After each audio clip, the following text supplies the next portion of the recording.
bulak-bulak mga bangas ng paa. Bago mo nila maisip na ito ang magtuturo ng daan sa kanila. Kaya! Mga bakas sa paa! Kaya na nangyayari si Gwaring kanina. Tara, Buboy! Sundan natin yung mga bakas sa paa. Baka makita natin sa gusto pala ito pa ni Gwaring. Oo, kasi hindi ko pa namumura lahat.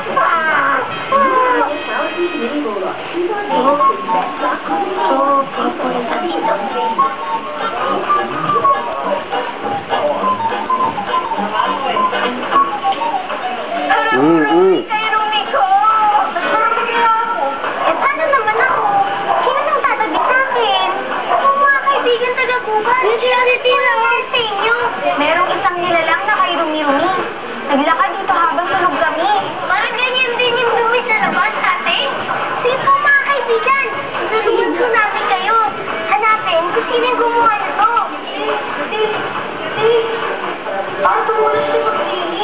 Happy morning to everyone! Kamusta mga kaibigan taga-gubat? Pareho ang alin. Oo nga no. Yung dumi po sa damuhan at sa kanila rin po. Parang po nagalit wala sa mga paan niyo po? Eh, dati naman akong umaapak sa'yo ah. Oo nga, bakit din? Lang tayo.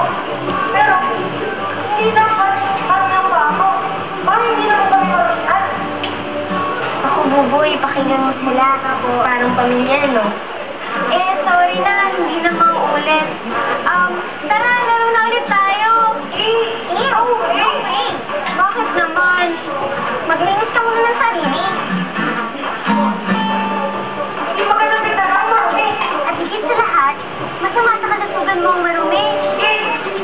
Balik ka na lang, ha? Paano yan? Gusto ko makipaglaro sa kanila.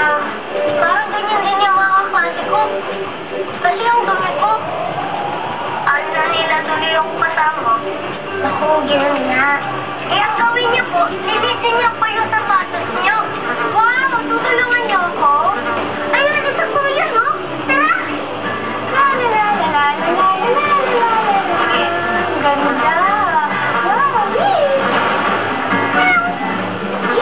Yung galing! Salamat sa inyo. Siguro makikipaglaro na sa akin ng mga kaibigan ko dahil malinis na ang sapatos ko at maayos na akong tingnan.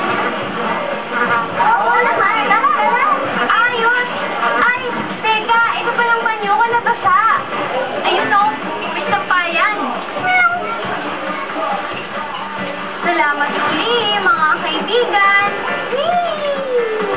Ang galing naman ng sampayan nila rito.